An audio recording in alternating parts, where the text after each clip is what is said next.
Hey everyone, did you know that in September 2023, the Governance Institute of Australia Ethics Index announced that real estate agents are the least trusted professionals in all of Australia?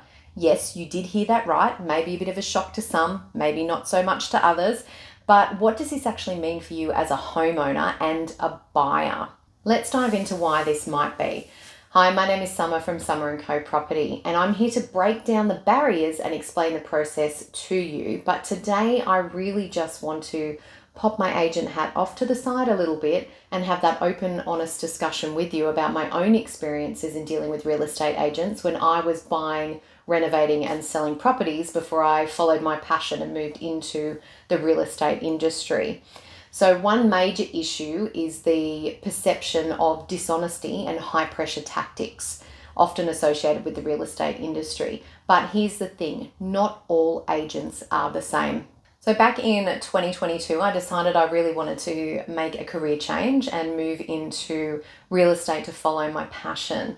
So, I embarked on my studies and, followed that path of real estate. But I'm still struggling to this day to adapt to how people treat me differently. So, in previous industries that I've worked in, they were quite stringent with their recruitment and interview and screening processes. And the positions that I held were held in quite high regard, I guess you would say, from people in society. So, they were quite respectful, ethical positions that I held. And coming from a position like that, in education and community services into the real estate industry, which is deemed the least trustworthy and the least ethical in all of Australia, is incredibly sad. But you know what? I get it. I get it. Even though it makes me sad, I really do get it. I've had some really positive experiences with real estate agents, and I've also had some really negative experiences. And unfortunately, what do most people remember? Negative experiences. It's like when we're trying to praise ourselves, it's really hard to give ourselves a pat on the back for something well that we've done. But if we've done something just a little bit wrong, we can berate ourselves for hours or days. It's the same sort of thing. People tend to hold on to the negative rather than the positive, and unfortunately, I think that's what has happened in the real estate world. So my ethics and my morals haven't changed. I still find that I think my ethics are quite high. I like to do the right thing, even when nobody's watching and I'm by myself. I struggle when other people don't have high ethics like I do. And I think it's really challenging in the real estate industry to have that barrier when you're trying to get to meet people and, say, I'm here to help you. And automatically you have that massive wall that you need to leap over and try and chip away at for someone to actually have a conversation with you, because there is just so much distrust out there, which is, like I said before, totally get it. And I knew there was some distrust as a buyer, renovator and seller of properties myself, but I actually didn't realize the depth of the distrust that people had for the industry until I was on the opposite side of the coin, shall we say. So let's dive into the reasons why real estate agents are the least trusted professionals in Australia. So I would have to say the number one reason would be agents that come into your property, they complete an appraisal, provide you with a comparable market analysis, and they have grossly inflated the market value of your property. Sounds fantastic when you think that, my house is worth this much. And if we've been living in the house for a long time, or it's a house that's been passed down through the generations, our emotions can often dictate, how much the house is worth in our eyes. So we're always going to think that the family home is worth more than it potentially is. So you really need an honest market appraisal to give you that valuation number. Now, unfortunately, sometimes agents will come in and they will overinflate the price. People get all excited thinking, oh, yep, I'm going to get this market price. But it goes to market and within 2 weeks you're being told, oh, look, we've had a change in the market. It's just not the same anymore. We're going to have to reduce the price by at least $20,000. Now, yes, the market does change, but there is no way, unless we have a national or global crisis, that your house is going to dramatically drop in price in that 2-week period since going on market. So these are some tactics that unfortunately I don't find very ethical at all. But why do people do this? Real estate agents do this so they can win the listing. They really want to, have an opportunity to get the commission from the sale of your house. So sometimes they will overinflate the price, or they may make derogatory comments about other agents or agencies, to try and turn you off them, particularly if they know that you're going to interview other people. I always encourage you, please go and interview 2 or 3 different agents. If you are thinking of selling your house, there is absolutely no harm whatsoever in hunting and gathering information. Invite 2 or 3 different agents over from different agencies, ask them all for an appraisal. Once you have that CMA, which is your comparable market analysis, jump online, have a look at realestate.com domain, do a bit of your own research as well. Make sure that the information that they're giving you in the CMAs is pretty accurate with what you can see online, and hopefully the market value of those properties that they're providing you with is pretty much nearly on par with each other. They should be pretty close. So if you've obviously got 2 agents that have come in at one price that are pretty similar, and one agent that's $100,000 more than the other 2, I would suggest your agent that's $100,000 more is grossly inflating the price, and I would be very, very wary about the tactics around why they're doing this. The next one I'd like to talk about is auctions.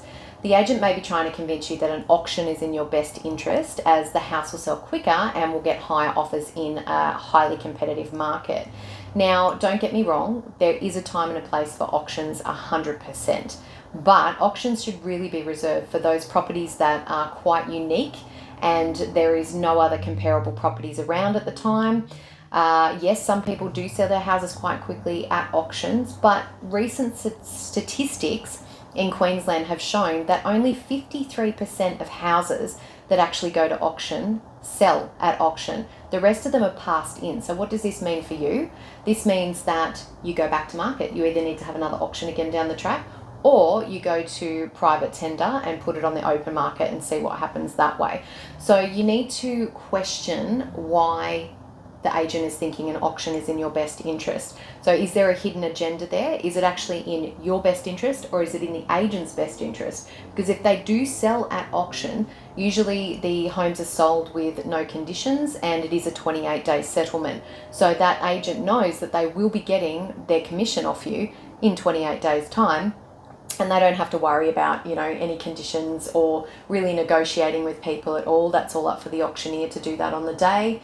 But as I said, there is a very high risk with only, just over 50% of homes in Queensland selling at auction. So I would really be questioning whether that's in your best interest or the agent's best interest. The next one I want to talk to you about is the agent might try to convince you to increase your marketing budget. So this may be to allow for bigger and better signboards, for more advertising, for example.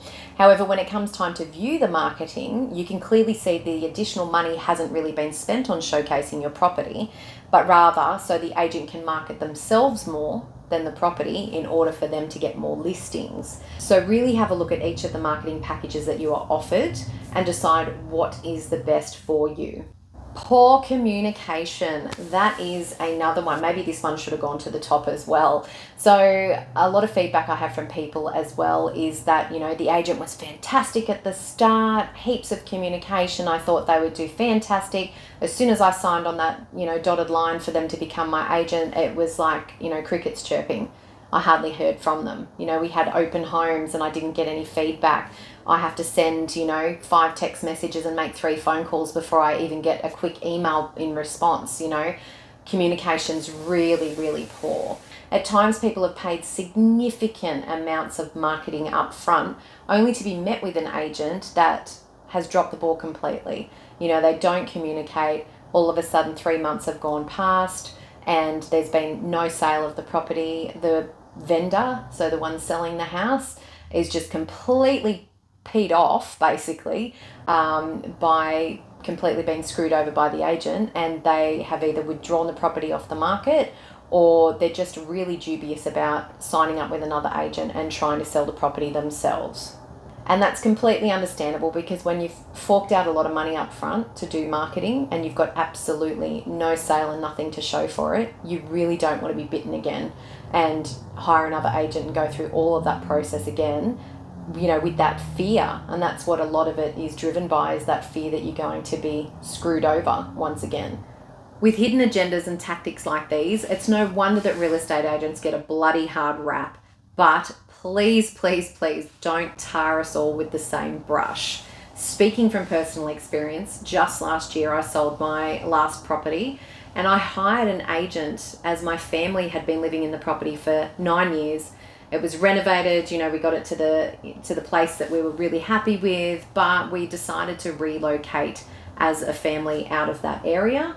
And I decided, even though I could have sold the property myself, that I had too much emotional ties to the property, and that I would actually hire an agent. So I took my own advice and I contacted 3 different real estate agents. Now, the first agent came to do the appraisal, a little bit standoffish, a little bit quiet with the communication. Appraisal came in with the CRM that he'd sent me, and I felt that it was overinflated price-wise. Now, I'd already done, this is the perks of being an agent, I had already done my own comparable market analysis, and I knew what the current market value was of the property. So I already had that, sitting there in the back of my mind as well. And I just wanted to kind of test the waters and test people's honesty and, their work ethic as well. So agent 1, I'd sort of, met him, put that to the side. Agent 2 came in very, very chatty, got that almost like used car salesman vibe. Could talk underwater with a mouthful of marbles, telling me all the great things that he thought I wanted to hear. His comparable market analysis came in at a similar price to mine. It was slightly lower, but it wasn't far off. But on the marketing side of things, he wanted to grossly inflate the price when he advertised the marketing. And then within a couple of weeks, he suggested that, we would drop the price, by 10 or 20K and just see how he went. Now, to me, that was really unethical, and I didn't trust him from that moment on, as soon as he said that. And I was just like, no, because buyers are not silly. They do their own research and they know around about what a property should cost. And not only that, if you market a property, in my mind, if you market property at a certain price and then all of a sudden there's a massive drop in price, people automatically go, well, I do anyway. What's wrong with that place? Like, what feedback have they had that they've had to dramatically drop the price, and it kind of makes me want to avoid the place. So I really didn't like that tactic either, but I went ahead and I interviewed the third agent. Now, the third agent came in, asked me lots of questions about, why I was selling, wanted to get to know me as a person, what was the next stages for my family. There wasn't too many questions from the other 2 agents. They just heard automatically that, yep, we need to sell because they're relocating, and that's it. They didn't sort of ask me anything else about me as a person. So the third agent came in, asked about me, genuinely seemed like she wanted to get to know me as a person as well, building that trust and rapport with me. And I did, through her communication, feel that she was going to actually do a good job for me. Her CMA came in pretty much on par with mine as well. Her marketing strategies was very honest and truthful as well. So I really liked the trust that was developed with that agent, and the communication as well. So, of course, I hired the third agent. And I really felt like with the third agent that she supported the way that I wanted to market the property as well. So she was quite upfront and honest, and we could have those open discussions with each other as well. And the other 2 agents kind of were a bit pushy. So it was almost like it was their way or the highway on how they market, because this is how we've done it and, it's worked successfully in the past. That's great, but each property is unique, and what works for one property may not work for another property at all. So I found it really positive with the third agent and knew that she would do the best for me that she possibly could. So as the owner of the property, you will be provided with information from the agent, but it's up to you as to the price that you want to market your property for. Use those comparable market analyses as your baseline, basically, to guide you on setting that price point, because you don't want to set the price too high, because as I said before, buyers are really smart. They do their own research. They know around about how much the house should cost, or the property should cost if they're buying a unit. So you don't want to set it too high and unrealistic, because your property could sit on market for a very long time and then you will end up reducing the price anyway. And obviously you don't want to set it too low either and take that money out of your own pocket. So it needs to come in at around that, market value of the property. Obviously you've got people out there in the market that are looking to buy, and a property is only worth what the buyer is willing to pay. So some buyers might come in with offers lower than what you've advertised it as, and other buyers might come in at a much higher rate and the property will sell for much more than it was advertised for. That happens, and then agents cop abuse about you were never going to sell it at this lower price anyway.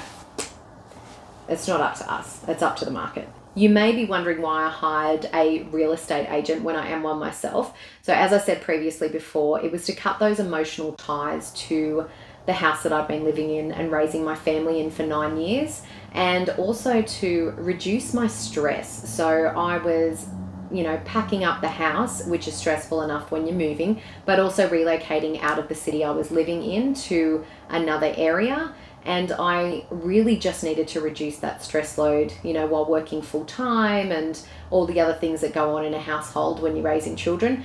And husbands sometimes. I really just wanted to reduce that stress and have an agent that can take those phone calls, complete the paperwork, do all the running around for me, will ring me up and, have chats with me when needed. I can ask them questions. And they basically do all the heavy lifting, and I don't mind paying that commission at the end for somebody to better the quality of my life at that time, to get my house sold and work hard to get me the best result that she could. So we came to a very happy outcome and sold that property. So I have absolutely no regrets whatsoever in hiring an agent, and I have no regrets in interviewing, or I say interview, but meeting numerous agents to choose the one that resonated and connected with me the most and built that rapport and trust with me. So I knew that she was going to do the best job possible. So everybody's buying and selling journey is quite unique to them and their individual circumstances at the time. So it's important when selling to do your own research, as I said, and don't be afraid to meet with different agents and ask lots of questions. Use those comparable market analysis information from various sources and do your own research, and really be honest and open with yourself and assess who is trying to feed you BS to win the listing for their own transactional purposes versus who is actually going to be working hard for you and working for your best interests and not their own. If you've managed to get this far in the video, congratulations. I hope your tea hasn't gone as cold as what mine has. I do like to waffle on a bit because I'm quite passionate about real estate. Thus my little Miss Chatterbox cup that my family got me. A bit of a running joke because I don't shut up. But if you do have any questions or you need advice about the real estate market, please don't hesitate to reach out to me. My direct number is 0468 331 569, and I'd really like to have the opportunity to work with you to change the perception of real estate agents together by you allowing me to show you how an ethical professional operates. I hope you have a wonderful day and we'll chat soon.